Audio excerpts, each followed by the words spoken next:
Okay, so we're good to go? Yes. Okay, great.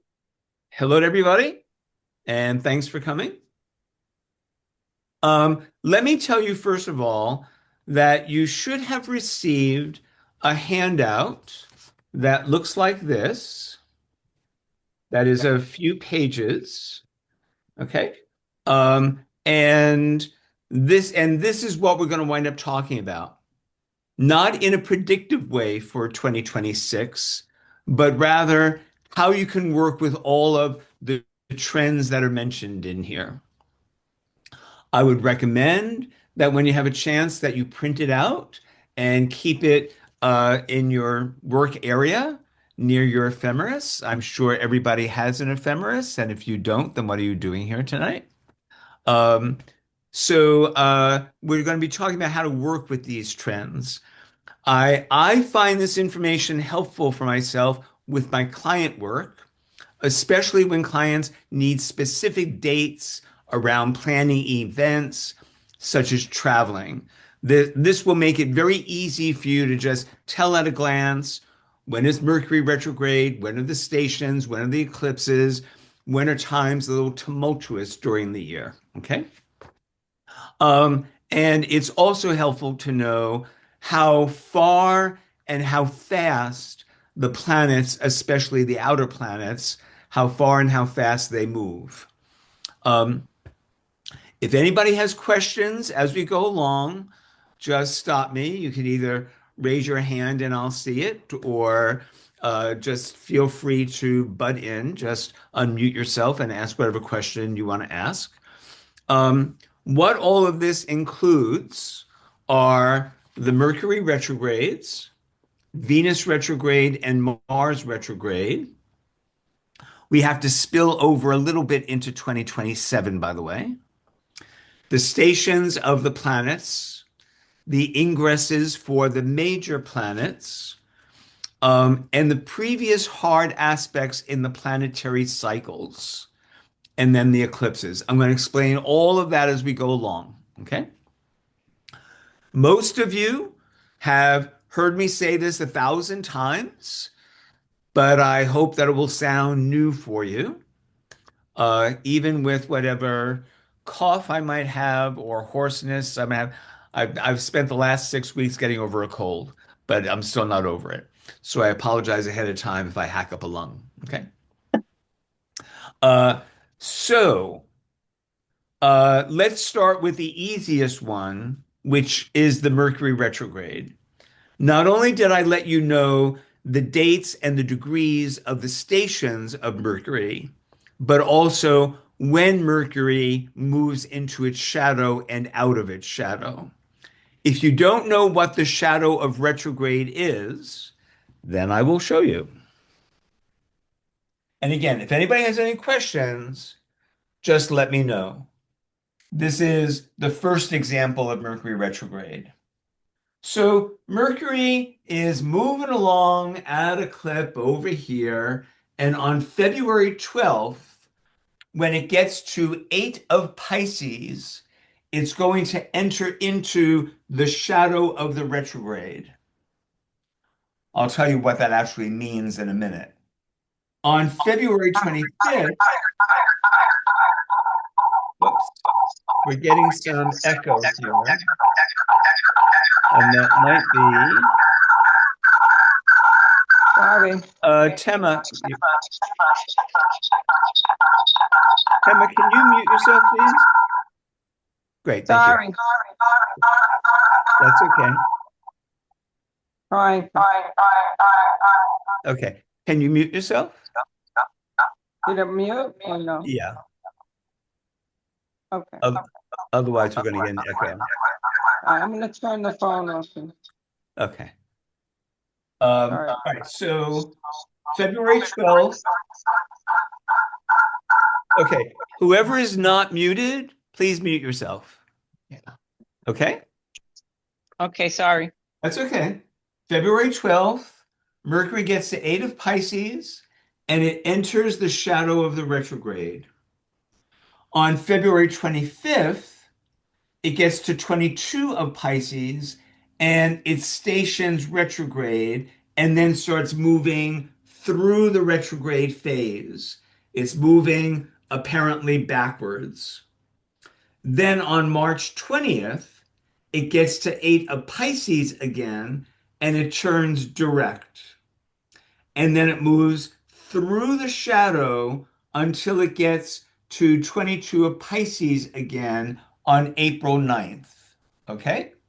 So when it's moving direct over the degrees where it will be retrograde, between 8 and 22 in this example, and when it's moving between 8 and 22 the second time, these are the shadows of the retrograde. Okay? Now, what the shadow means, the first shadow, that's actually when you're going into what is going to be a problem when Mercury is retrograde. And it's called a shadow because that's the dark part of the retrograde.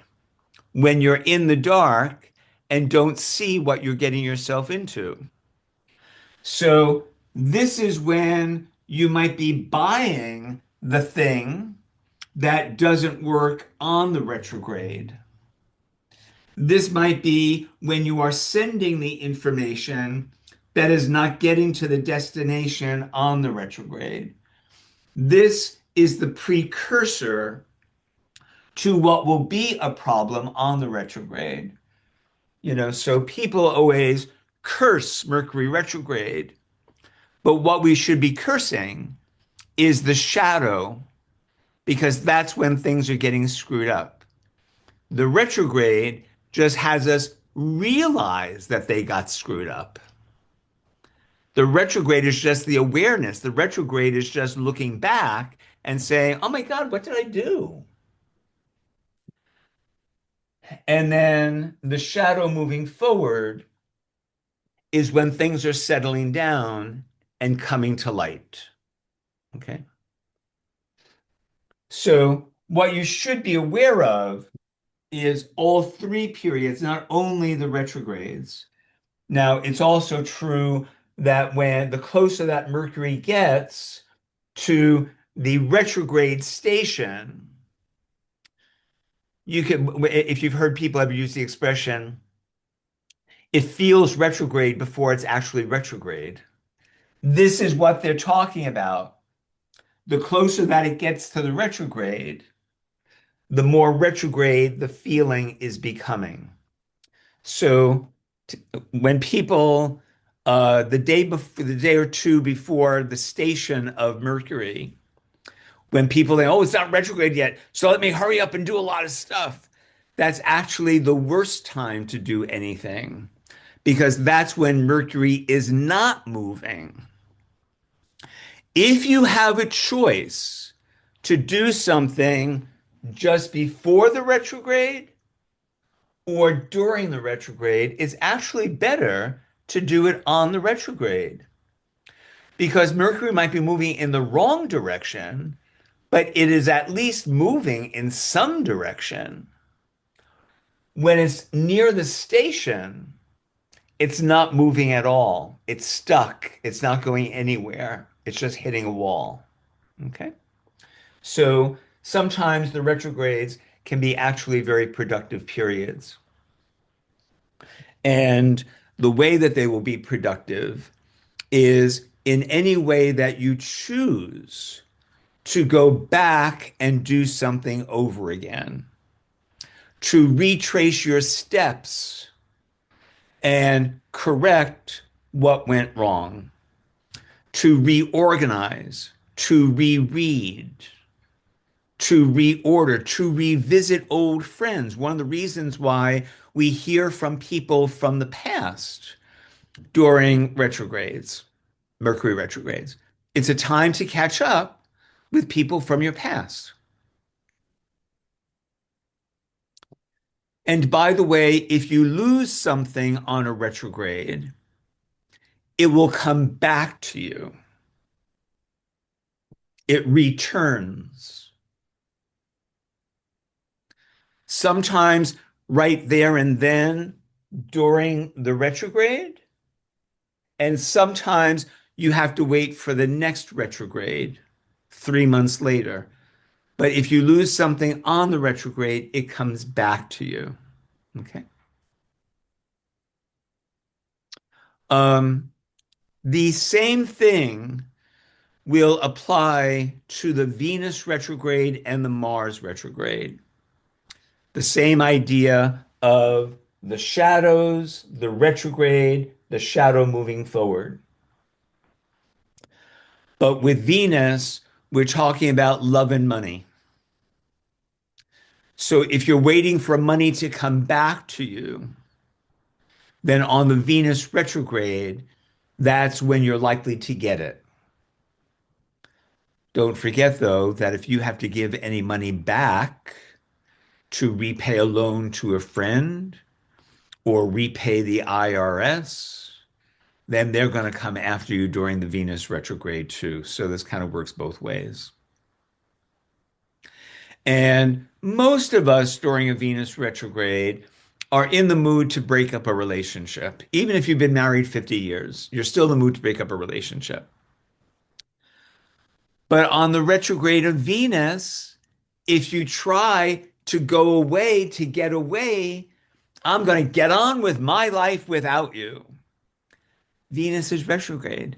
No, you're not going to get on without them. You're going to break up and then you're going to get back together again, and everything's going to get very messy. The Venus retrograde period is meant to have you retrace your steps in love, figure things out, and see if you can make it work. And if you can't, then after the retrograde, preferably after the shadow of the retrograde, then break up. And then you're free to get on with your life because that's when Venus would be getting on with its movement. Okay. And the same thing applies to Mars, except that it's more about work. On the Mars retrograde, people want to look for a new job, and I'm going to get on with my career someplace else. No, you're not. Mars is retrograde. You're going to stay put in the old job. So when we think about the old expression from the Bible, there's a purpose to every season under heaven. The purpose of these retrogrades is about going back and correcting things, setting things straight. And these periods of Mercury, Venus, and Mars retrograde are always related to the previous one or to the next one. So when Venus is retrograde later on at the end of 26, you should also look back to the previous time that Venus was retrograde, as well as to the next time that it will be. Okay. And the same is true with Mars. From Jupiter on out, the retrogrades work a little differently. They have a different theme about them. But for the personal planets, this is how it goes. Okay. So, what I included for you, by the way, with the Venus and the Mars retrograde are the previous times that they were retrograde um, in earlier this year, and then for Mars back in 2024. So, Um, so John, can I ask you, if you didn't learn your lesson with the Venus retrograde, will it come back with a vengeance for the next time, or no, no, because the next time it's going to retrograde in a different a part of diff- the chart. yeah, that's true. It will make different aspects. It will be in a different house. It will be in a different sign. So you're going to have a different experience of it. But it's like a charm bracelet that they're connected somehow. Like, Yes. okay, Yeah. There would be a theme about love and money for Venus, yeah. and a theme about work, and maybe also about sex for Mars. And then for Mercury, obviously, it's about productivity, functionality, organization, getting things operating like a well-oiled machine. Yeah. That's what Okay. Mercury is That, about. that's helpful. Thank you. Okay. Anybody else want to ask anything, say anything, know anything about the retrogrades of the inner planets? Okay. Um, uh, I don't believe, by the way, that if you have Mercury retrograde in your natal chart, that you are exempt from the effect of retrograde. Yeah, I think you're going to feel retrograde like everybody else, no matter what you've got in your chart. However, you might have more awareness of the Mercury retrograde, if it's Mercury or Venus or Mars. So, for example, I'll give you two examples here. One is a real life example. Um, a friend of mine asked me to choose a date for his wedding. So I looked at his chart and his fiance's chart, and they both have Mercury retrograde. So during the Mercury retrograde, I thought would be a perfectly fine time for them to get married. And in fact, it was. And one of the ways that we knew that it was a good time to get married is that for 3 days before the wedding, it was pouring rain. The day of the wedding, the sun came shining through. And then for the 3 days after the wedding, it started pouring rain again. But they've been married now for about 26 years, so I figured it worked out okay. Now here's a made up story. Some of you have heard this before. Okay. So Mercury is retrograde. And I don't have Mercury retrograde, okay, in my natal chart. So I hear that there's this great new bestseller, and I want to go to Barnes and Noble on the way home, and I'm going to pick up that book. It's a new book by a new author, it's a new bestseller, and I really want to get into it. So I go to Barnes and Noble and I buy my copy, get back on the train to go home, Book on the and I bus. put the book down next to me while I'm waiting for my stop. And the stop comes, and I run off the train, forgetting that I left the book there on the train. So now I have a choice. Do I retrace my steps and go back to Barnes and Noble and buy another copy? Or, come to think of it, I've got 3 books on my night table that I've already started but never finished. So maybe I should go back to one of those books and finish it. Mercury retrograde would probably say, finish what you've got on your night table. Now, if I had Mercury retrograde in my natal chart, I would probably say, I'd like to read that new bestseller, but I know that I've got 3 books on my night table that I haven't finished yet. So let me just go back and read those. So the Mercury retrograde person would still have the impulse to get the new book, but it would know better and stick with the old, okay, which is another good retrograde word to use to do things in the old way or to go back to the old.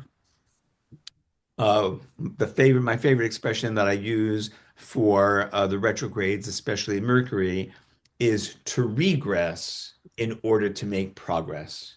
Take a step back in order to move forward. Okay. So those are the retrogrades. The next thing that I've got on my list here are the stations of the major planets. So Jupiter through Pluto will begin retrograde and end retrograde once a year each. And when they are stationing, the meaning of the planet or what the planet feels like, the theme of the planet is heightened, exaggerated. It's big. And you can personally feel it. You can probably see it on the street. And the stations of the planets are always in the news. So there's always some interesting headline that is going on with something in that with what that planet represents. The most recent example was just the other day. We just had Neptune stationing. So what happened, I think it was like 3 days before the station, Netflix announces that it's buying Warner Brothers. Neptune is the movies. Now, what's also a little interesting, because this was a station, so Netflix makes this announcement, and then people in government said, well, let's see. We don't know if this is really going to happen. And then Paramount said, no, it's not going to happen because we're going to make a hostile takeover. We're going to buy the stock. So now it's a little bit in a logjam. Neptune just went direct on Tuesday. Now it's Thursday. Let's give it a couple of days. Let's see how Neptune begins to move forward and how these stories evolve.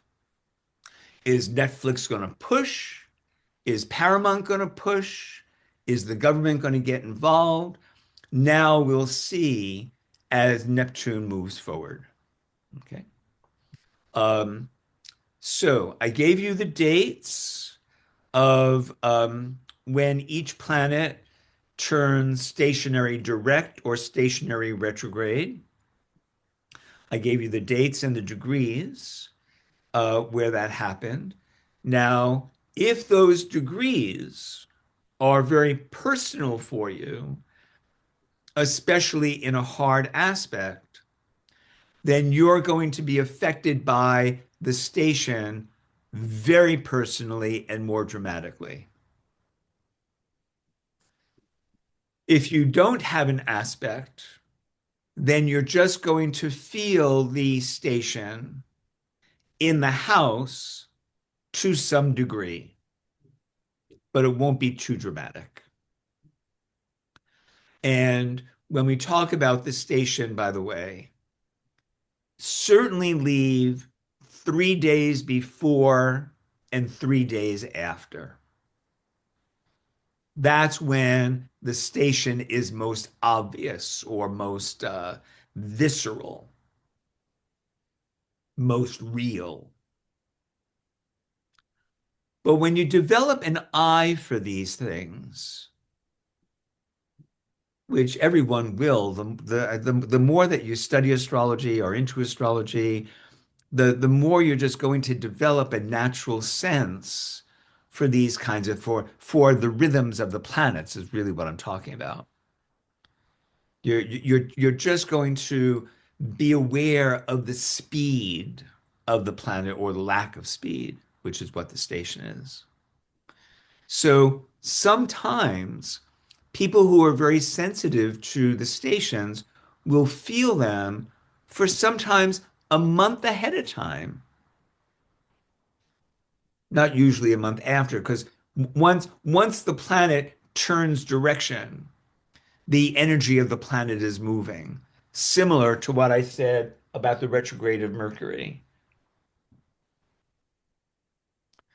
But when it's approaching the station, you can begin to feel the pressure is a good word to use, the pressure of the planet beginning to rise into consciousness. And when I say that you get a big experience of the planet, When Pluto is stationing, you feel like killing somebody. There's anger, there's rage. You become aware of your resentment, your grudges. They're surfacing out of the unconscious and they're breaking through into the conscious mind. With Neptune, you might be a little, in Italian, they say stunad, a little, a little dazed, a little in a stupor, a little kind of a little drunk or a little sleepy, kind of confused. On the station of Uranus, you might feel a little volatile, short-tempered, impulsive, doing something that's a little out of character. The station of Saturn might be a little depressing or tiring for you. It might make you feel old, move slow. And the station of Neptune, I'm sorry, the station of Jupiter, let's have the extra piece of cheesecake. Who's going to know? Who's going to tell? It's just me and the TV screen.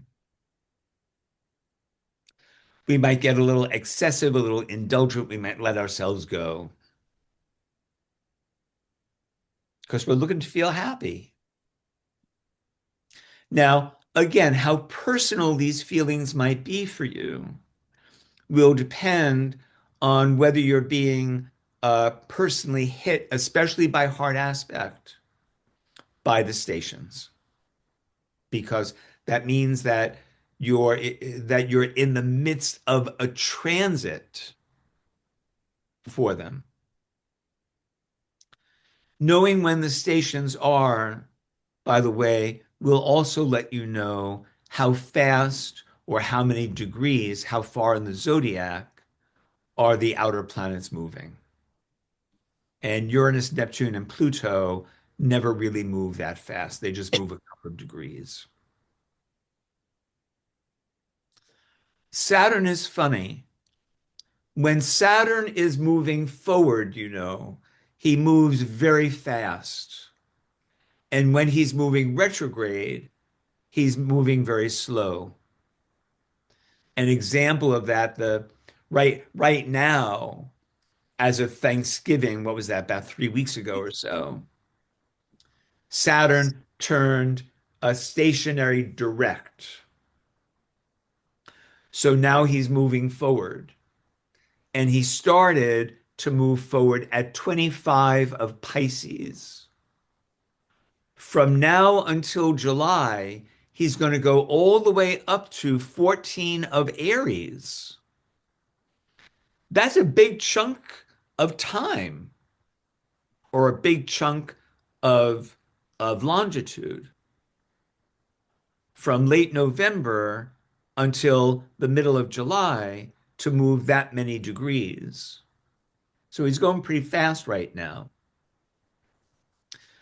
And that's usually when people use expressions like, wow, this winter's going by at a clip. This is really moving fast. I can't believe how fast the days are going. And when Saturn is moving retrograde, people are usually very aware of time dragging on and taking forever, like pulling teeth to get something to happen.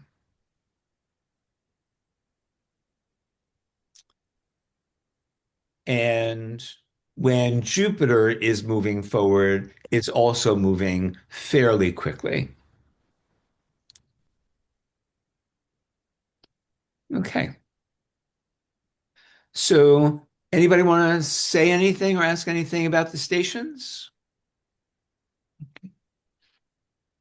Is there anything unusual about the stations in 2026 in terms of the number of them or the timing? Not the number of them or the timing of them. Um, what has been happening, and just the last couple of weeks are a good example of this. The stations of Saturn and Neptune are taking place close together, but that makes sense because they've been in conjunction since earlier this year and still for a few more months. So, so their stations will happen fairly close together. In this example, this of Saturn and Neptune, they're like about 2 weeks apart. Oof. The so but so by the time that you're getting over one, you're immediately experiencing the other. Which is what we've been doing anyway, kind of in a sense. Yeah. Correct, because with the conjunction in effect for most of this year so far, where we're experiencing Saturn and Neptune as one. That's what a conjunction is. So the stations being so close together are just heightening that experience.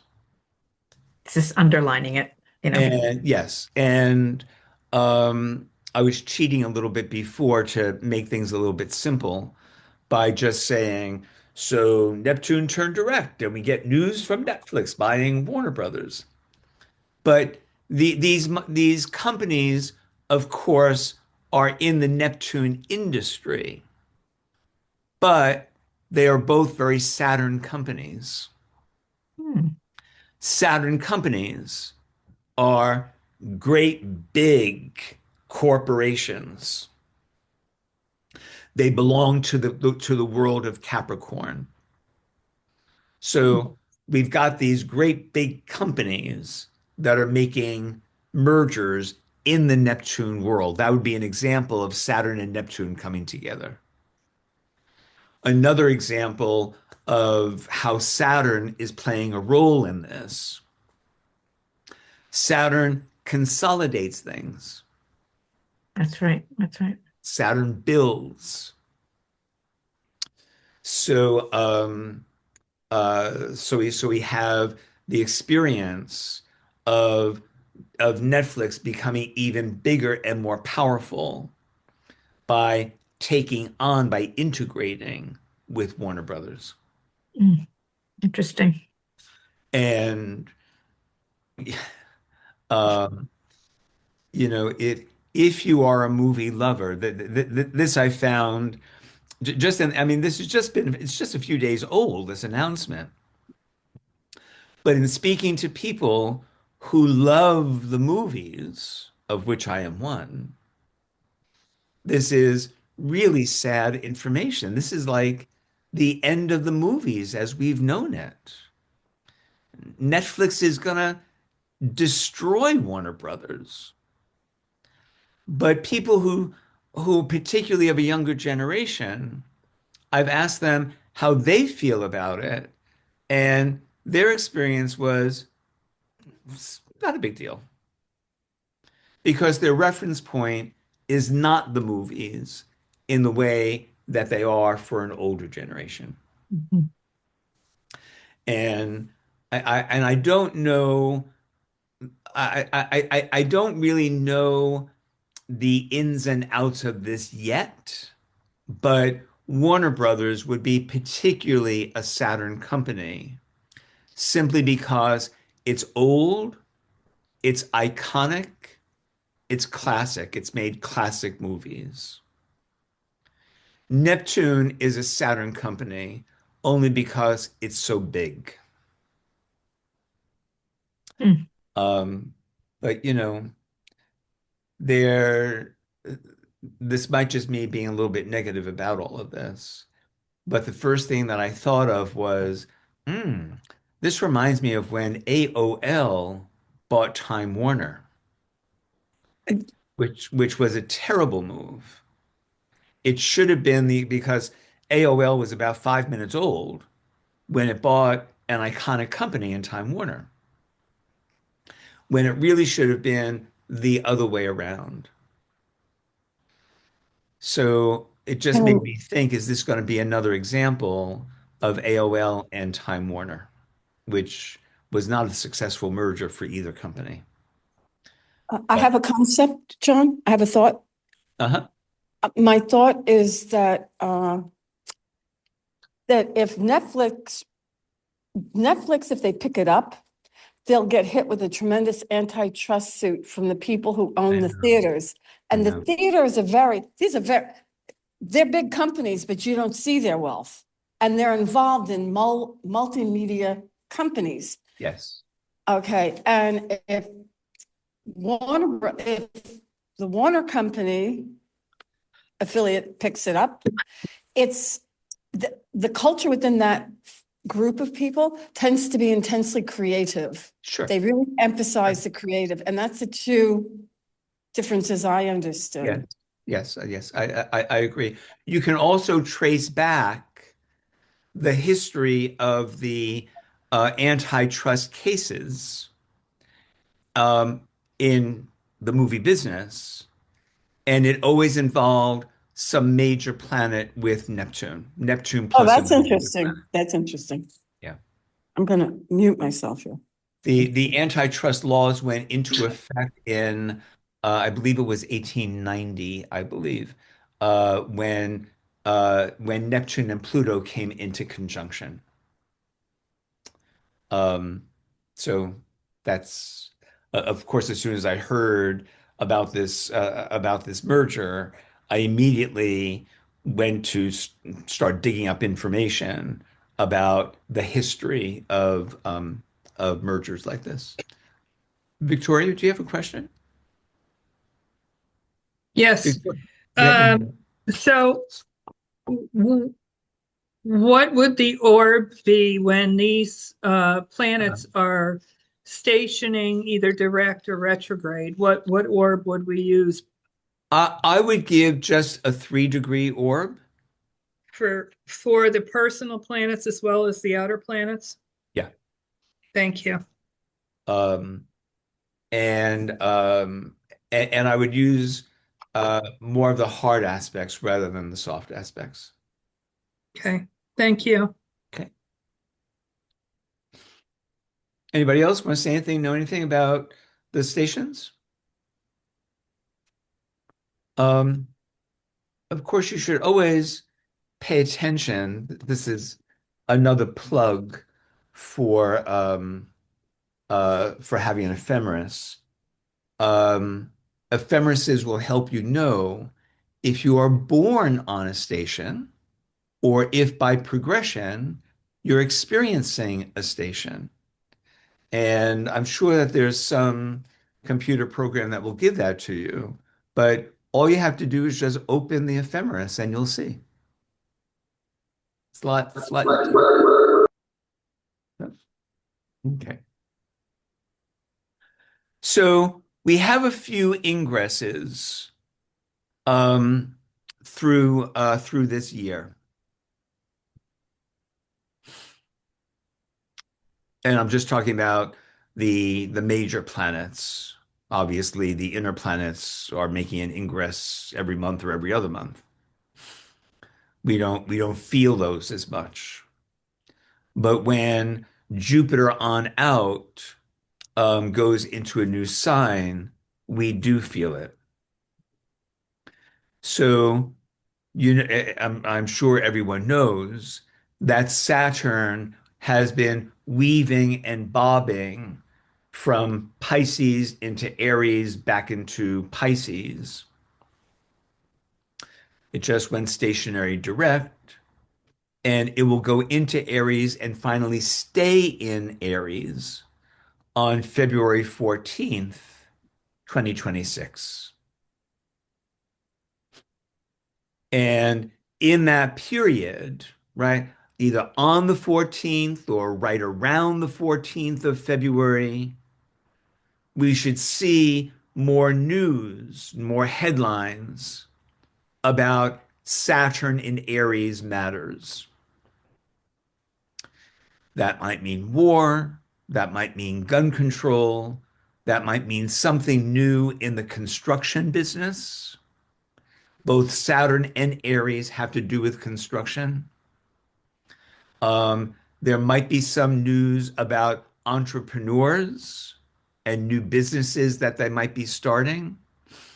Anything else that we might say about Saturn plus Aries it's likely to be more in the news, in the headlines. That might also be a heat wave, by the way, because Aries being a fire sign obviously is heat. Now that's in the world. And it will move forward with whatever has been kind of in the air ever since it touched upon Aries, ever since Saturn put one foot into Aries earlier this year, back in June. But in February, it's going to take all of that story forward. Okay. And then it will stay there for a couple of years. Um, Neptune, now again, because they're moving so close together, Neptune will enter Aries and stay there on January 26th, 2026.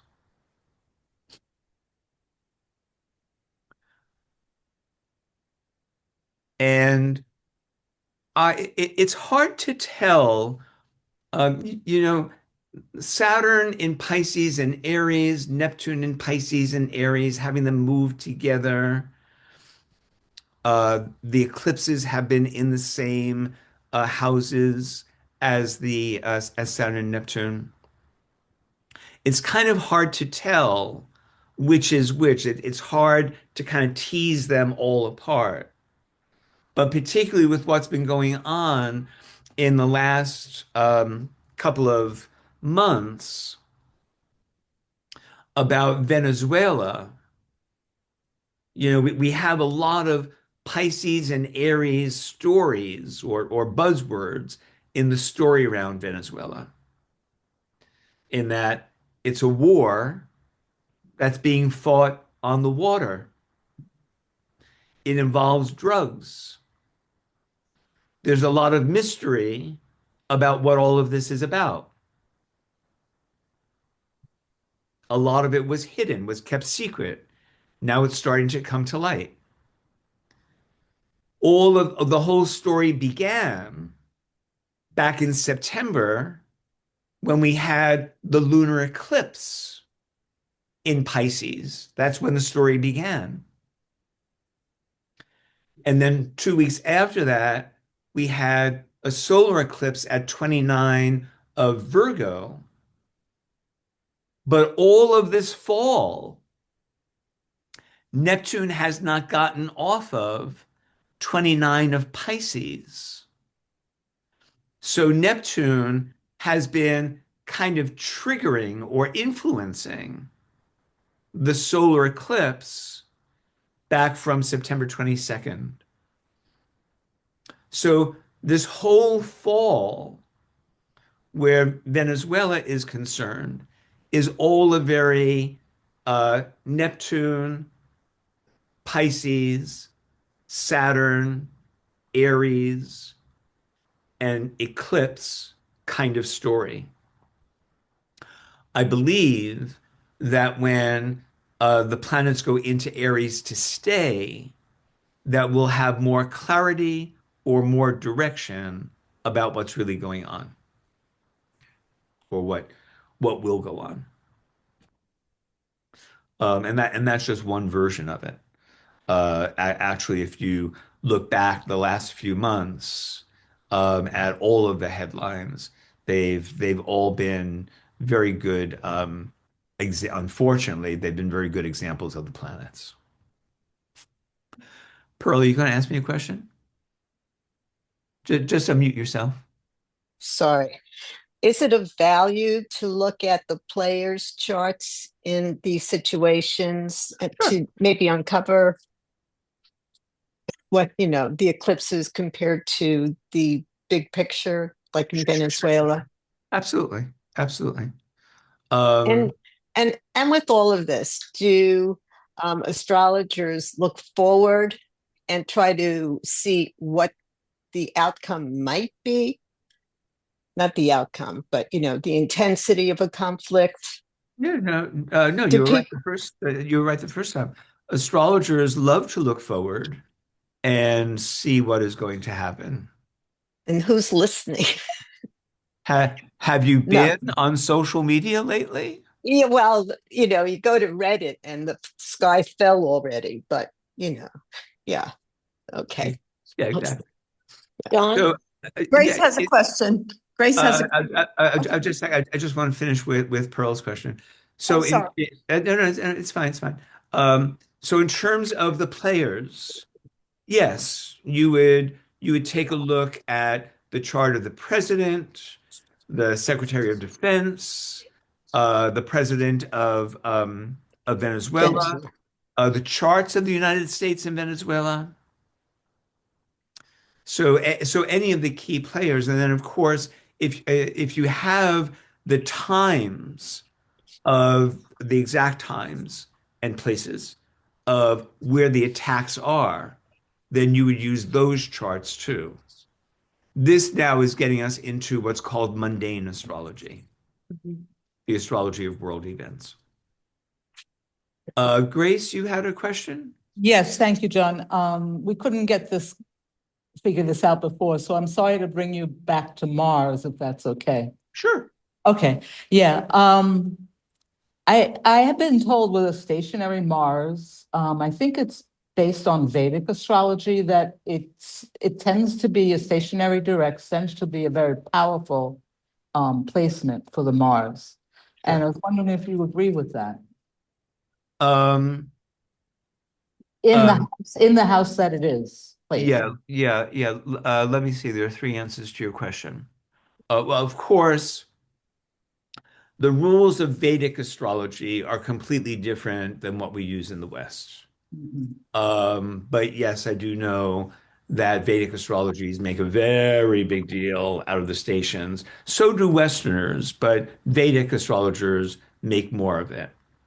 Um, they especially make uh, a lot of the stationary direct of Mars because that's what Mars is all about.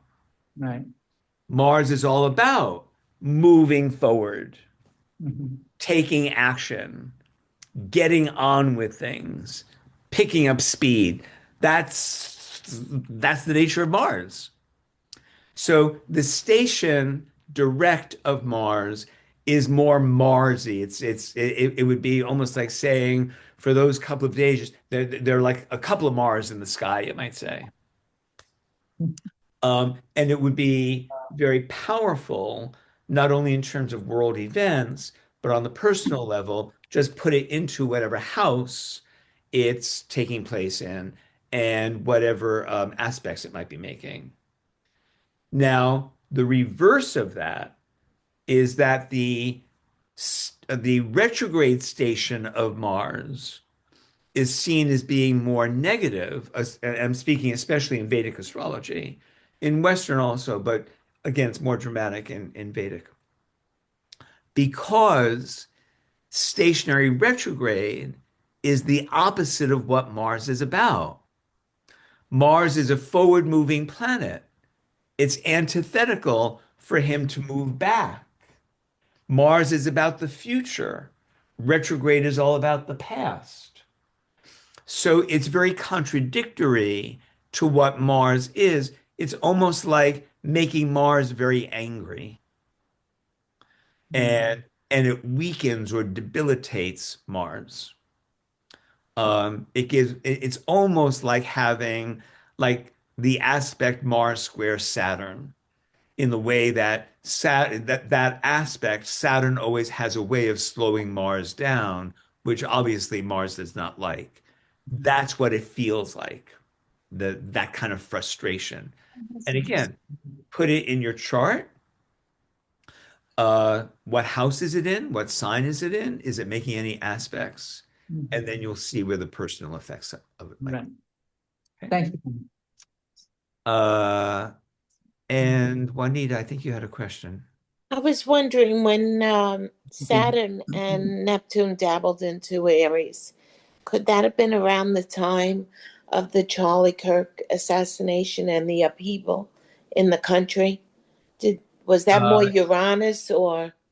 I um, there's been so much happening with all the outer planets and the eclipses, excuse me, through this year that I'm sure that everything had a say in something like the assassination of Charlie Kirk.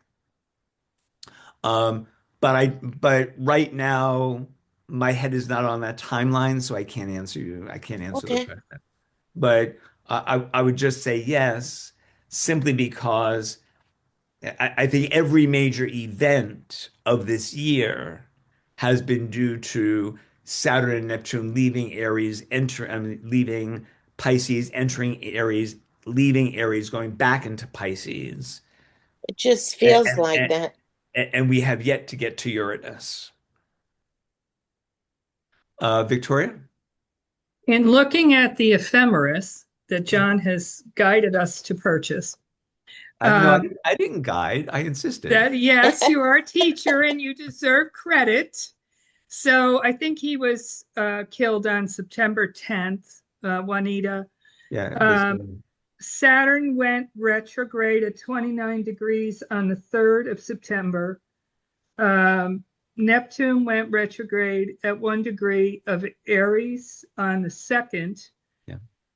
Pluto went retrograde at 1 degree of Aquarius on the second, yeah. And then the big one is, for me, my opinion, is Uranus went retrograde at 1 degree Gemini on the 6th, Thanks, Which Victoria. within a few days. which coincided with the lunar eclipse. And and Kirk died between the two eclipses, which is not an uncommon thing. Eclipses, which we'll get to, eclipses often make dramatic events like that happen. So also when I said it's hard to pin down, was his assassination due to this planet or that planet or another planet? They're all so intense in a very bing bang boom kind of way. It's hard to tease out one from another. So, Thank you. um, and Uranus will go into Gemini and stay in Gemini on April 26th. He went into Gemini in the beginning of the summer in early July, and then moved back into Taurus just last month in November. And he's hanging out at the end of Taurus for a few months. And then he moves forward in early February and then zips right into Gemini by the end of April. Um, and I'm not saying that that is the only indication of the rise of AI, but it's one of the indications of the rise of AI because Uranus has everything to do with technology, Gemini has everything to do with information. So information that moves at the speed of light is Uranus in Gemini. But AI is also the phenomenon of Pluto in Aquarius, in that technology is going to take over our world. Pluto in Aquarius. Okay. Um, you might. Wait, John, it just sounds like February is going to be very intense. Is that like a very intense month in 2026? With all Uh, the answer is yes. I do think that February and maybe the first few days of March will be very intense. I do. However, we've had a lot of intense months so far in 2025 as well. Um, just last month, November was very intense because we had the station of Uranus, the station of Jupiter, just within a couple of days of each other. We had Mercury retrograde, and then it stationed just within a few days of Saturn station. So uh, I don't know. Did anybody get anything done in November? I didn't. Um, then what Victoria just pointed out about September, we had the eclipses and a couple of stations of the major planets. July was intense because Uranus went into Gemini, Neptune stationed. Yes, so these things are happening. These major astrological events are happening one after the other, after the other, after the other. But yes, we might catch a breath in December and January, but in February, we have the eclipses, we've got the station of Uranus, we have Saturn going into Aries to stay. So Yeah. the answer to your question is yes. But but it's just When I know how to strap myself in, it's just an intense period. John, can Peter ask a question from our group? Sure, of course. Uh, Thank you. You mentioned Saturn going into Aries, and I just want to, it struck me as war against corporations or war amongst corporations. And I just wanted you to comment on that. Yeah. I would certainly agree with that. Yes. Yeah. Um, it might also be war between old corporations, which is which is the Saturn part of Saturn and Aries, against new and upcoming companies, which is the Aries part of Saturn in Aries, because Aries is the sign of the entrepreneur. Obviously, Aries is the sign of youth. So I'll be a little curious if we have a repeat of what was happening in the 90s, where these big companies were gobbling up all of these little companies. Interesting. So Thank yeah. you. So yes, I do think that we're likely to see the war of the corporations. Yeah. I Uh, appreciate it. and yeah, and some of that might be um, just what I was talking about a few minutes ago about Warner Brothers, or rather about Netflix versus Paramount in a war over Warner Brothers. So some of that might even be in the air now. John?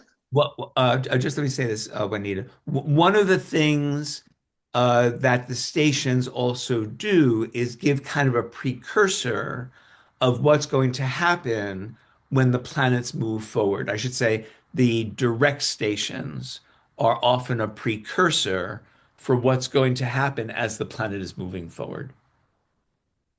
And Neptune and Saturn just went direct. Juanita, you want to ask a question? Regarding these companies and being gobbled up by new companies, old companies, how do you, because I'm hearing a lot of talk about the market. Uh-huh. How do you think that is going to affect the market? I can't answer I know you that, don't like but to do that, right, but with all this Aries stuff and these two major right, planets going into Aries, yeah. there's a lot of Um, talk about the there's market. lots of talk, but I'm not going to talk about that tonight. Okay. I'm purposely trying to stay away from the predictive element of things and just get you to understand how to work with the planets. I do need to refer to some things that might be happening in the world as examples, but I don't want to get into the predictive element. I It's think I'm going to buy gold. I or put everything into cash. Right. And cash is king. And speaking of king, there's one other ingress that I did not mention. Jupiter. Jupiter will go into Leo on June 30th. That I'm not sure how phenomenal that will be because Jupiter is being right in the middle of all of the planets is kind of a, let's say, a fast-moving, slow planet. Um, but he changes sign, once a year. And he's very powerful when he's making his stations and then when he goes into the new sign. But be aware in the end of June, beginning of July, when he makes this change of things that might be happening in the world of Leo, things that might involve entertainment, resorts, children's products, children's services, the upside of children, that is. Not tragedies about children, but fun around children. Royalty.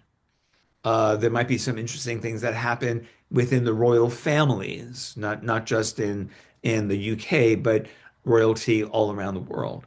Um, Now, for all of these ingresses, I started to say this, but I didn't finish it. You're probably not going to feel them that personally unless you have a planet at zero of the signs that would be affected by the hard aspect of the ingresses. So if you have a planet at zero or one of the cardinal signs, then yes, you'll be personally affected by the ingresses of Saturn and Neptune going into Aries. If you have something at zero or one of the mutable signs, then you'll feel Uranus very personally because you're getting the aspect of it. If you have something at zero of the fixed, then you might feel the ingress of Jupiter to Leo in a hard aspect.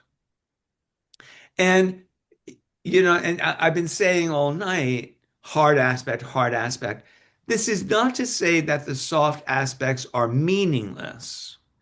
It's just that with the things that we're talking about, the hard aspects make things conscious. We are aware of them. I will bet my Fred Rogers cup, which I love very much, that nobody is going to complain or nobody is going to book a reading because Uranus is trining my Mars. I've got to really talk to John Marchesella about that. But I do bet that you'll call me if Uranus is squaring your Mars. And by the way, if you are a professional astrologer or even an amateur astrologer, all of the dates that I'm giving to you are great for business because when things go crazy in the world, people call their astrologers, especially in this day and age with astrology being so popular. Okay, so where are we with time? Okay, we're good.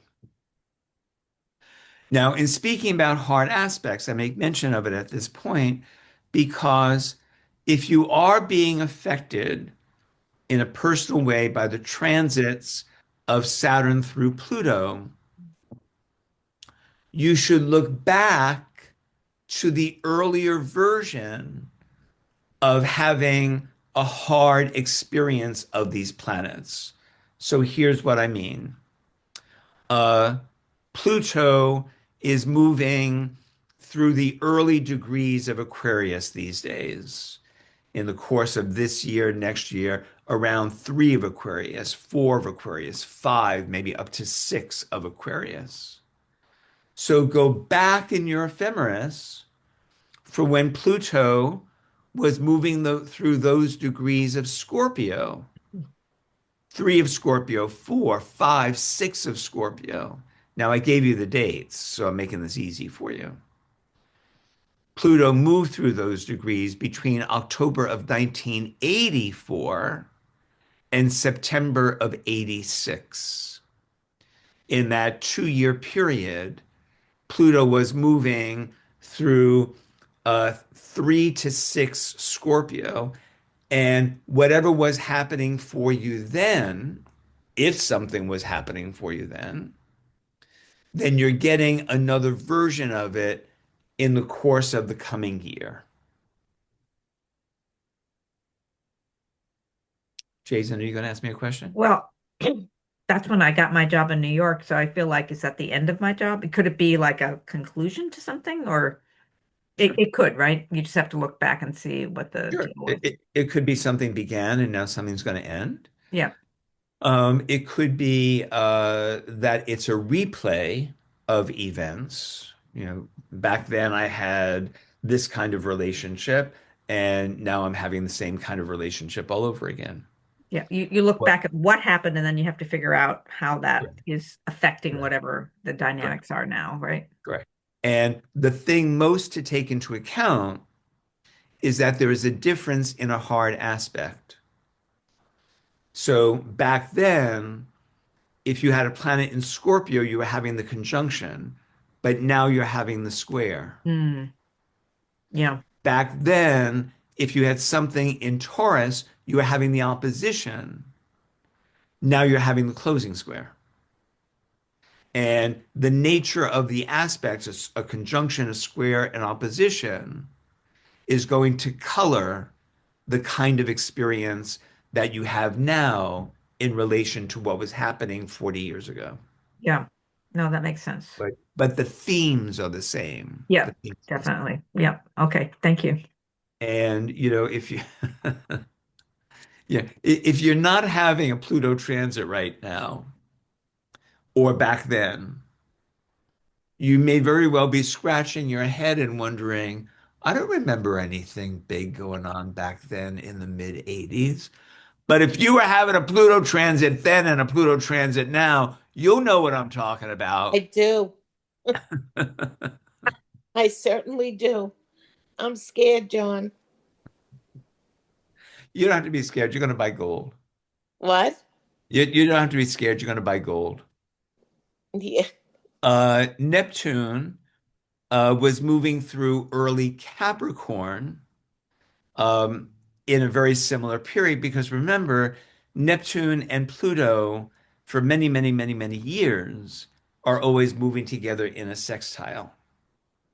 So Neptune was moving through the early degrees of Capricorn between February of 84 and November of 86. That's So, very, I'm sorry, that's very interesting, John, because I bootstrapped a printing plant. I borrowed a press, then I went on to buy another press. I didn't know anything about printing. I rented spaces I knew before they were built, basically, and then I bought a condominium. And it background the majority of my business, and now I'm trying to transit into online book publishing. oh, interesting. Yeah, it is interesting. Yeah. Because Pluto's transiting my sun. And then Pluto is squaring all my Aquarian planets, basically as Pluto moved through my 10th house. It was very, very interesting. Mhm. Mhm. So that's my big That's your Pluto story. error with Pluto. May I say something? Yeah, okay, hold on, it's still going. Yeah. Oh, may I say something, John? Sure. It's Grace. Yeah. I just remembering back, I think it was Shirley Prisco who did the transits of Pluto through the signs many years ago, I think when you were president. Was it Shirley Prisco who wrote that book? I have the book at home, but I haven't looked at it. Go ahead, I'm sorry. No, I just said I don't know, but go ahead. All right. Yeah. So I remember being taught that when Pluto enters a sign, when it ingresses, it reveals the underbelly of that sign. And so just today or yesterday, in the Senate, there was a woman testifying about her son who killed himself because of sextortion on ChatGPT that happened, I believe, a few months ago. And she's now testifying to Congress as advocating for these corporations to put some controls on young people on these chat programs and AI and the programs. I thought that was just very interesting to mention. Yeah. Adam Gaines, I think, was the boy's name who killed himself. And there was another one a few weeks ago also, was on social media about another type of bullying incident Yeah. with teen from social media, and they're testifying it's coming to light under this Pluto transit as Yeah. ingress. Yeah. I know um, a lot of astrologers say that when all of the planet, any of the outer planets go into a sign, that it first brings out the negative of that sign, and then by the end, it brings out the positive. That's not my experience. I wouldn't say that, but I'm positive that a lot of astrologers do.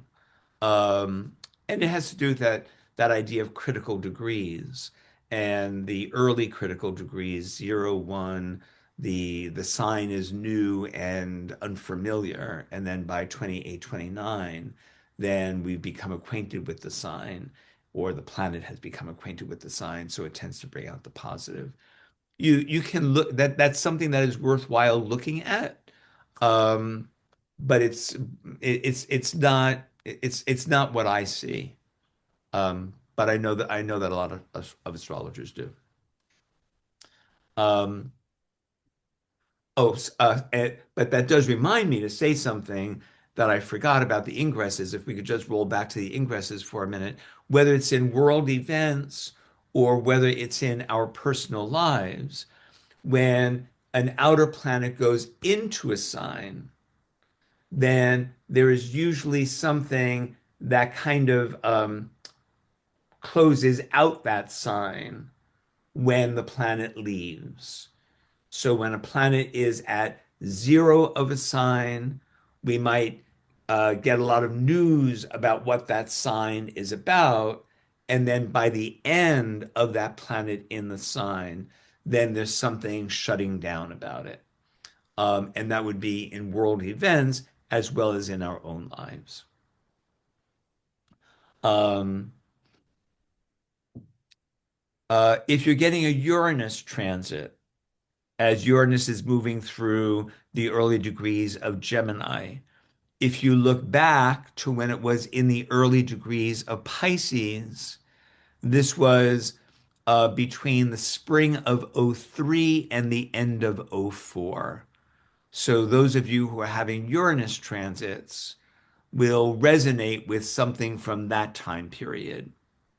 Now, since Uranus moves faster than Neptune and Pluto, I can go back to the previous time when Uranus was in Sagittarius in early '81 through the end of '82. And now there would be correlations between all three of these periods. And we could even go back to when it was in Virgo in the early '60s. Those of you who are old enough to have uh, memorable events, and for those who are old enough to know this, or if we just look at world events, the last time that it was in Gemini was between the summer of '41 and the spring of '43. Um, so all of these periods would be related to what's going on in the coming year on the individual level and also on the collective level. Now, the one that is, in my book, the most important thing to look at is transiting Saturn, because everybody is always having a Saturn transit. So it's going to be moving through the early part of Aries now. The last time that it was in the early to mid part of Capricorn was 2018 and early 19, basically just 7 years ago. The time before that, when it was moving through early to mid Libra, was at the end of '09 through the summer of 2011. The time before that, when it moved through early to mid Cancer, was between the summer of '03 and the summer of '04. And then the most important time to remember was the last time it was in Aries, which was between April of 96 and May of 97. The way of working with these cycles can be very helpful for your own self knowledge, self awareness. If you're using astrology in practice with other people, it can help you work with them in a more counseling kind of way.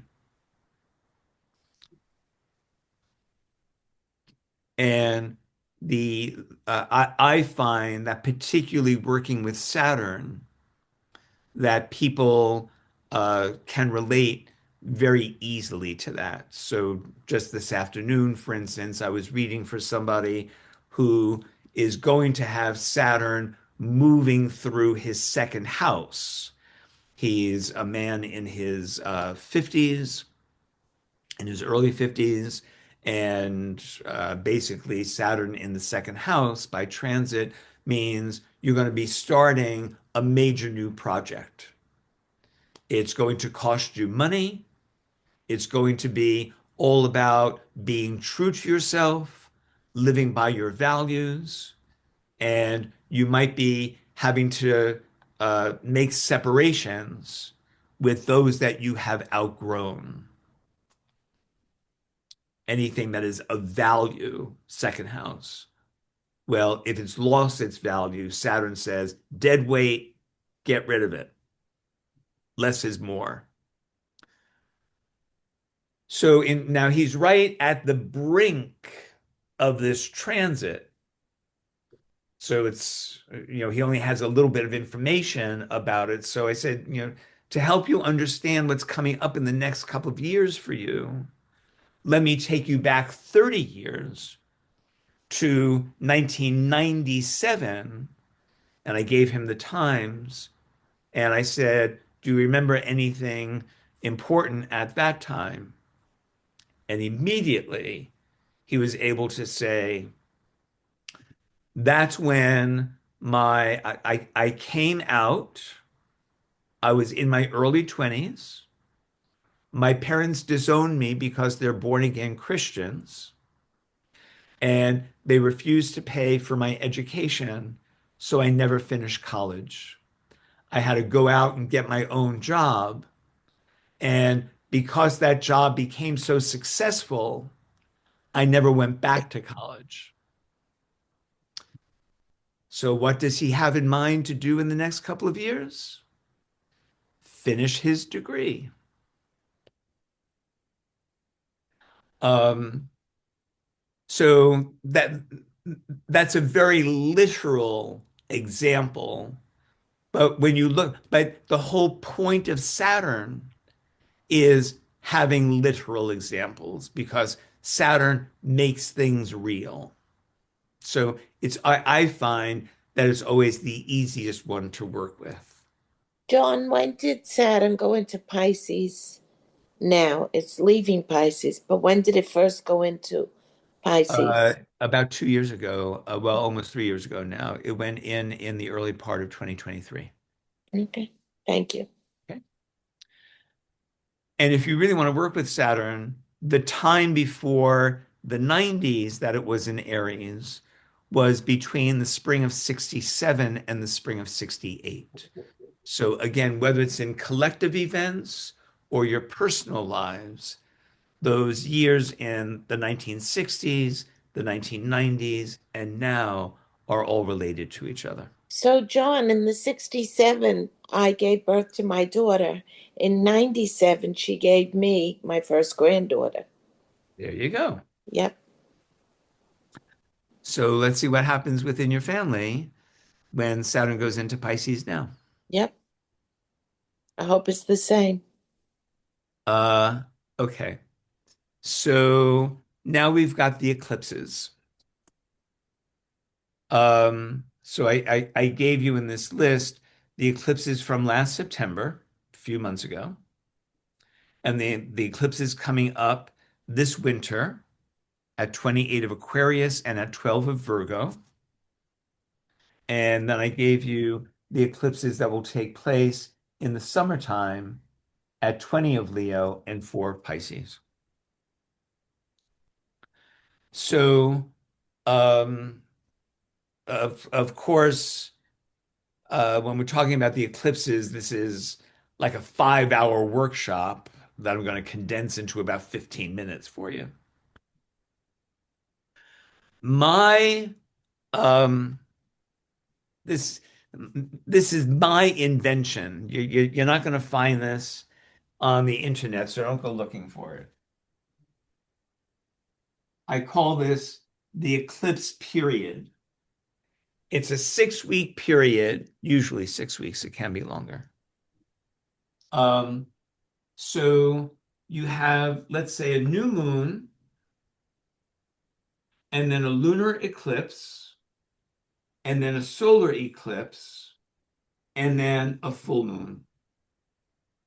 And this is 2 weeks, 2 weeks, 2 weeks. So this is a 6 week period.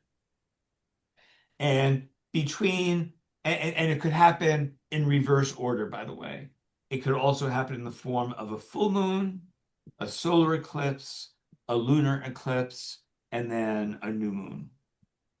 So it could happen that way. But again, a 6 week period. Now, in my experience, tension, stress, pressure begins to build in these 2 weeks leading in to the period. That's when the poop is beginning to hit the fan. In the 2 weeks between the two eclipses, somebody turns the fan up high. And then in the 2 weeks after the second eclipse, then things begin to wind down. And you're going to be feeling this pressure in the houses where the eclipses are taking place. You can hear us laughing. And again, you will feel the eclipses very personally, but again, you will also see important world events during the eclipse period. Now, everybody will be affected by the eclipse. But if you just have an eclipse sitting in a house, then you're not going to be too affected. You'll be affected, but not too much so. The closer that the eclipse is to a hard aspect, the more intense and the more personal the eclipse is going to be. You can use a 5 degree orb, but even within that 5 degrees, the closer that it is, the more powerful that it will be. Now, what usually happens, not always, but usually, there are events in this period, in the 6 week period. There are events that happen in a very shocking, out of the blue, sudden kind of way, usually. I'll contradict myself in 5 minutes. And we usually use the expression, I did not see this coming. Why? Because during the eclipses, we are eclipsed. We are in the dark. I didn't see this coming. I don't see next steps. I don't see a light at the end of the tunnel. I don't see what's going to happen. I don't see a solution. I don't see how to work this out. And I don't feel seen. I tried to get an interview. They don't want to see me. I put in a phone call. They didn't return my call. It's like I'm invisible.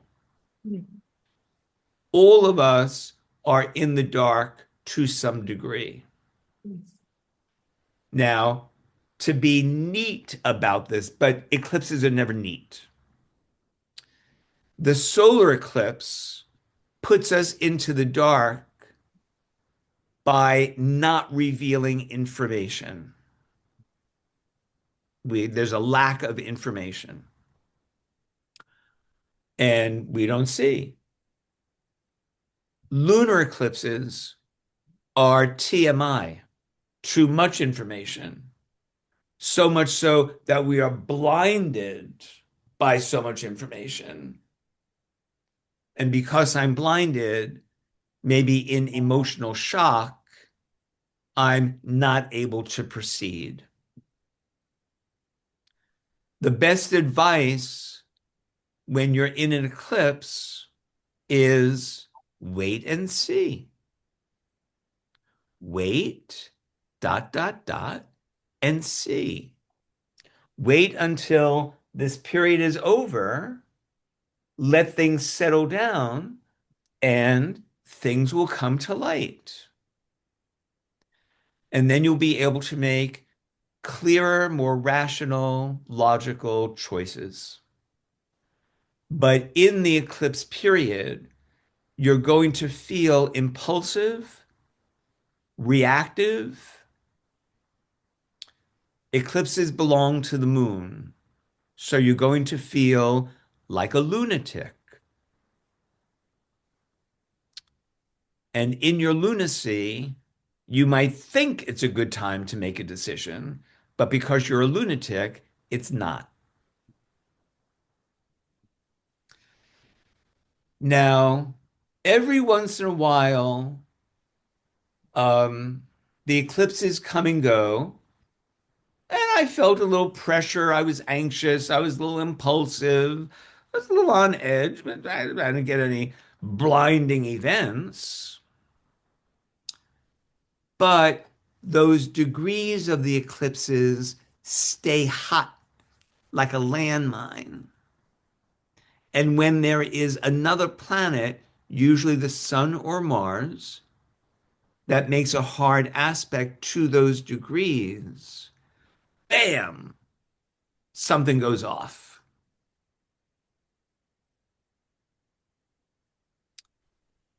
And when the person has an event a few months after the eclipse, then they can look back and see, oh, it really did all start there. I'll give you this example. It's unfortunately it's a very good example, but when we're teaching astrology, it's always all of the drastic, tragic examples that are always the best teaching examples. Um, 9/11, Mars was at zero Cancer on 9/11. Looking back on June 22nd, there was a solar eclipse at zero Cancer. Okay, so there was a solar eclipse in June, and then 3 months later in September, Mars got to that degree and triggered the eclipse. Now, of course, we know what happened on 9/11, but nobody like thought about what happened on June 22nd, except, of course, an astrologer. The pilots that flew the planes into the Twin Towers got their pilot license on June 22nd. They got their licenses, and then Mars triggered that. Obviously, there was a lot that astrologically explains 9/11, but that would be one of them. Now, we didn't see those guys get their pilot license until Mars said, hey, take a look at this. So, what I gave you in the handout are not only the dates and degrees of the eclipses, but I also gave you the dates of when those degrees will be triggered by Mars and the sun. And you just use the time right after the eclipses to see when they're going to be triggered. John, do Mars and the sun, I guess 9/11 is an explosive aspect, Mars Sun. What about the lunar eclipses? Are those a different planet or is that Uh, also? no, it's because the sun and Mars, well, um, let me see. The sun and Mars will serve as triggers for the solar and lunar eclipses equally.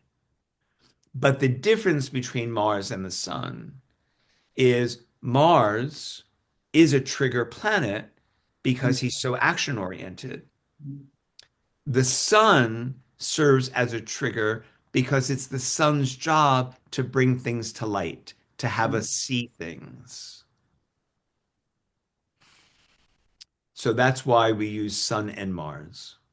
You can use other planets, but they are not as well timed as the Sun and Mars. Looking at what's going on in the world right now, as I said, especially with Venezuela, um, the eclipse took place on September 22nd at 29 of Virgo. It's been being triggered by Neptune for months, October, November, December, January. But because Neptune is not a planet that brings things to light, it's kind of hard to see. By the very nature of Neptune, Neptune wants things to stay invisible. So, if anything, in this case, right now, what we're living in, Neptune is continuing to hide what happened on the eclipse, even though the sun and Mars will want to bring it to light. And if the trigger, well, with the sun, the trigger would be pretty near to the time, right? But with Mars, it could be 6 months or a year later, right? Would Uh, that the the the timeliness affect it? the sun is always Right, 90 days later. right, exactly. 90 days is 90 degrees. Mhm. So the sun will square so there will always be a trigger from the sun 90 days later. Mars will vary. It depends on how close to the eclipse transiting Mars is. Sometimes it's very near and sometimes it's very far. So that one varies a lot. So if it falls after the 6 months period, would it be benumbed then by Yeah, that? yeah. For lunar eclipses, uh, lunar eclipses usually stay in effect for about 6 months, and solar eclipses stay in effect for about a year. There are Okay, other rules about eclipses, but I'm giving you the abridged version. okay, thank you. I'm giving you the 15-minute version. Uh, Let me see. Um, the only the only time I said in the beginning of the eclipses uh, that I didn't see this coming. This came from out of my blind spot. The only time when we wind up saying, I knew that was going to happen, and then the eclipse makes it happen, is when we were given a warning, but we didn't pay attention to it. So when your washing machine goes click, click, click, and it's not supposed to do that, and you think to yourself, oh, that's funny noise. I never heard that before. And then you quickly walk away because you don't want to be bothered with it. The eclipse comes and the washing machine dies. That was to be expected because you got a warning. Now, the same thing happens when people are on their deathbed. When people are on their deathbed, the eclipse comes and zaps that person of what little energy they have left. Now, we see this very much in the world of celebrity. When they say that death happens in threes, usually during the eclipse period, there are the deaths of three well-known people. Um, and they're usually people who are like much loved or much revered. Um, and that now that is not to say that if you have a client who comes for a reading and they say, "Oh, my mother, I'm really worried about her. She's on her deathbed." It's not to say, don't worry, when the eclipse comes in a couple of months from now, that's when she'll be a goner. We don't say things like that. But just so that you know that eclipses are about zapping everybody of energy. It's just that when we're young, we have so much energy that we don't even know that we get zapped. When we're later on in years, in our middle years, in our older years, when we're running out of energy, we get zapped and we know it because you get a cold and it doesn't go away.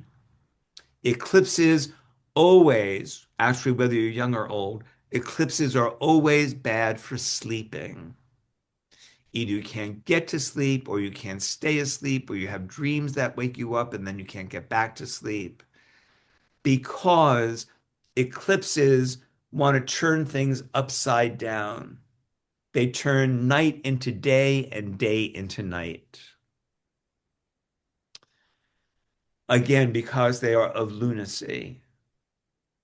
And you just have to read a lot of Shakespeare's plays. Most of them take place on eclipses when very unnatural things are happening. The best example is Macbeth, when the forests don't move.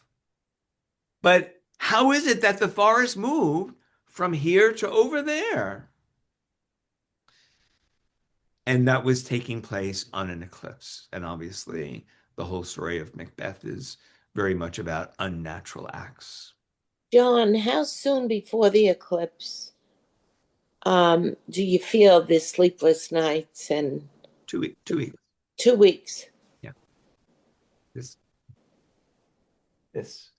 Mm-hmm. Kathy, you've had your hand up for a while. I'm sorry. Yeah. Yes, hi. How are you doing? Long I'm doing time. okay. How are you? It's been a long time. It's good to see you.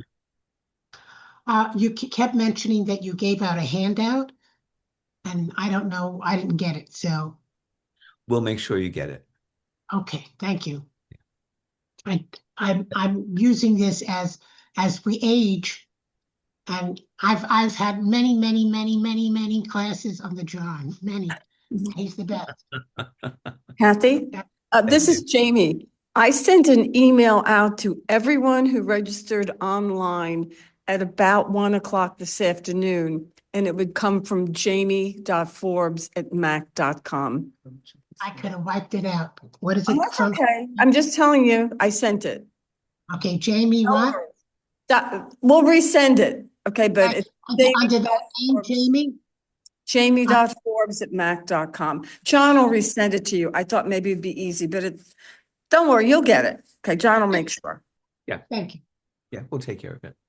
Okay. Okay, so anybody else want to ask anything about eclipses? Okay.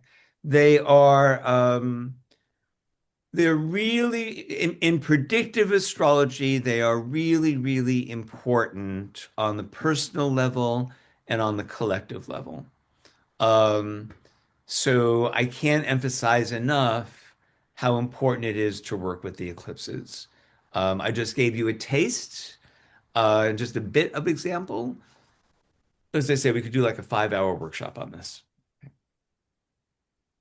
Now, the last thing that I gave you on this handout are the planetary aspects, which there are not many. When I say planetary aspects, I mean the major planets in aspect. There aren't that many of them. There are a few sextiles, particularly between Jupiter and Pluto, that I didn't even bother. to give you because I'm not sure how powerful they're really going to wind up being on the personal level or the collective level, which doesn't mean that I don't use sextiles. I just didn't think that these are going to be that important relative to everything else that's going on. Um, what we will see, but early in the year, is the conjunction, the final conjunction of Saturn and Neptune at 0 Aries. And that's going to take place, Jason, fasten your seatbelt, on February 20th, adding to the intensity of February. My God, I don't want to live through February. At this point, you might as well. You made it through the year so far. Um, so in February, they will conjoin. And again, because Saturn is moving fast when it moves direct, it's going to move very fast away from Neptune. And the effect between the two of them will be much, much less as the year goes on.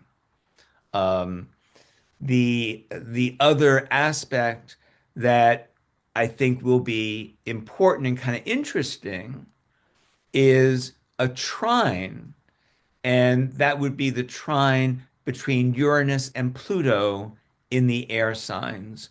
Uranus will be at 3 of Gemini in November of 26, a year from now, and Pluto will be at 3 of Aquarius.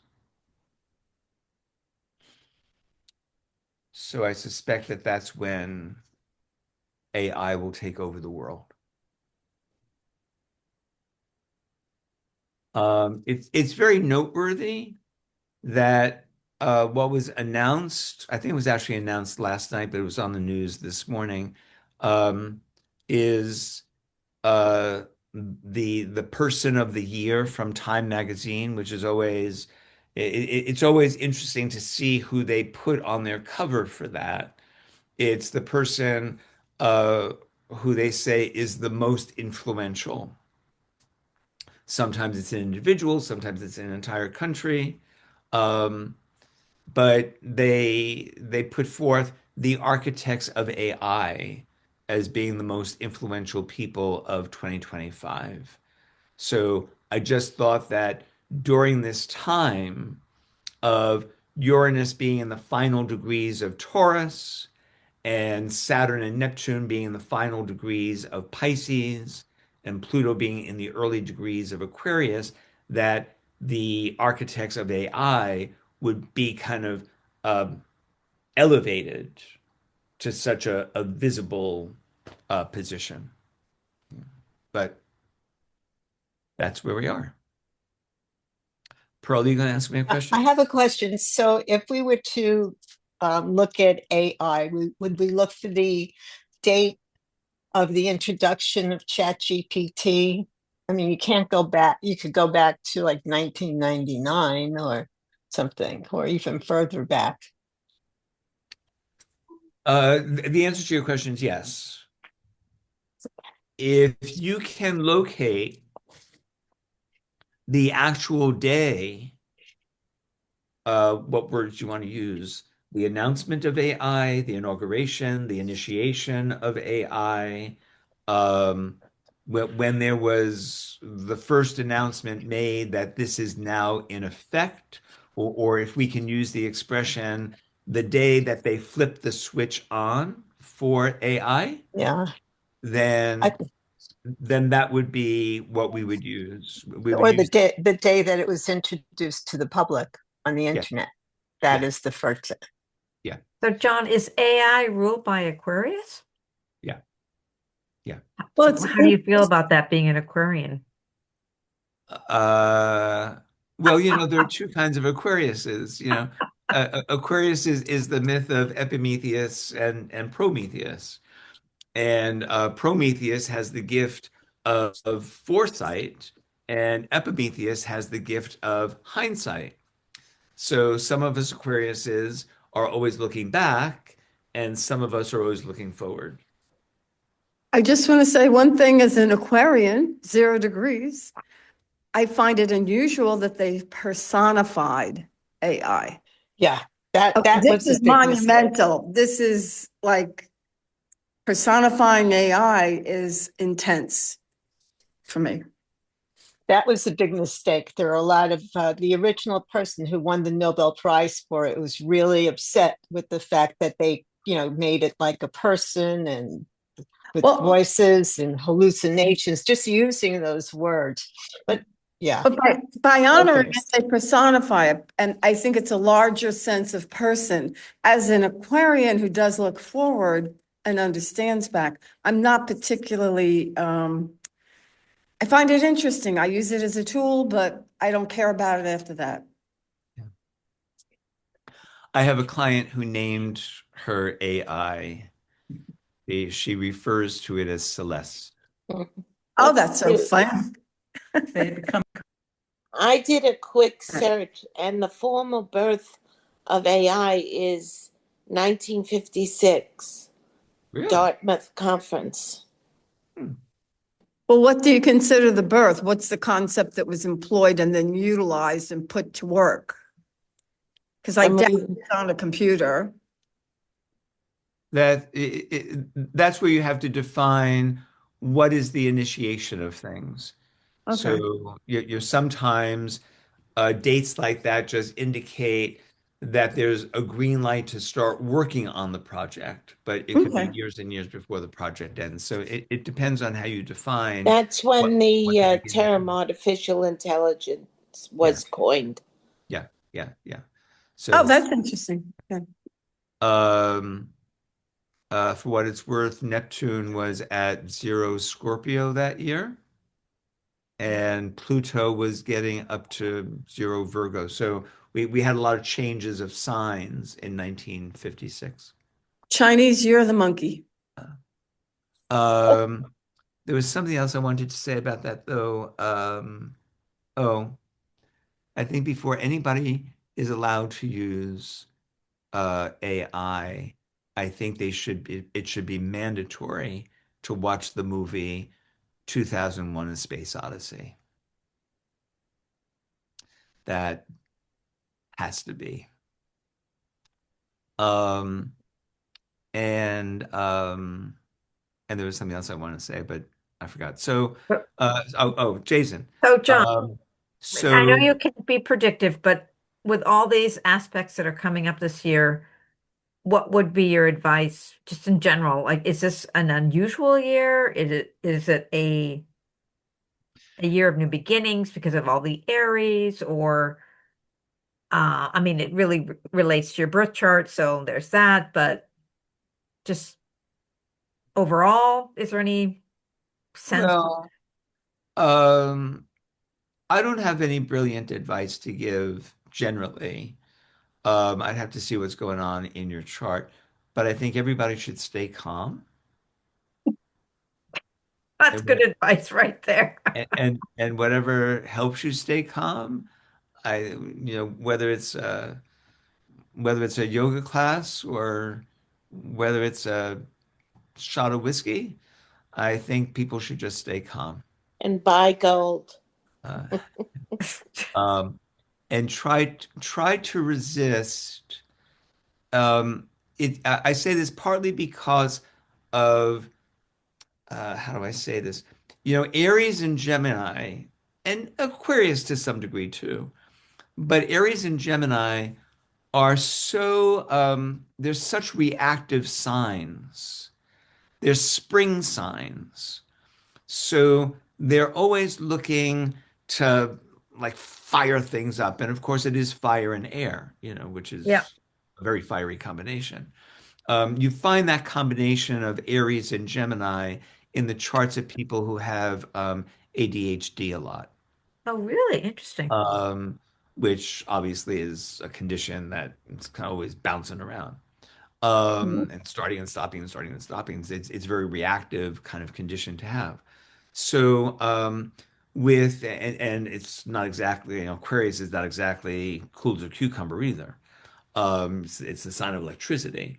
So I think it's going to be very easy for people to be reactive, whether it's to world events or to your own personal events, And I think everybody should just stay calm and apply the expression, wait and see.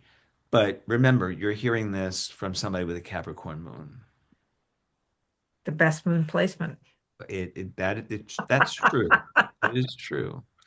Um, because in a crisis, who else are you going to call but somebody who has a moon in Capricorn? So instead of reactive, we should be reflective. I think so. Yeah. I mean, that's good advice. Yeah.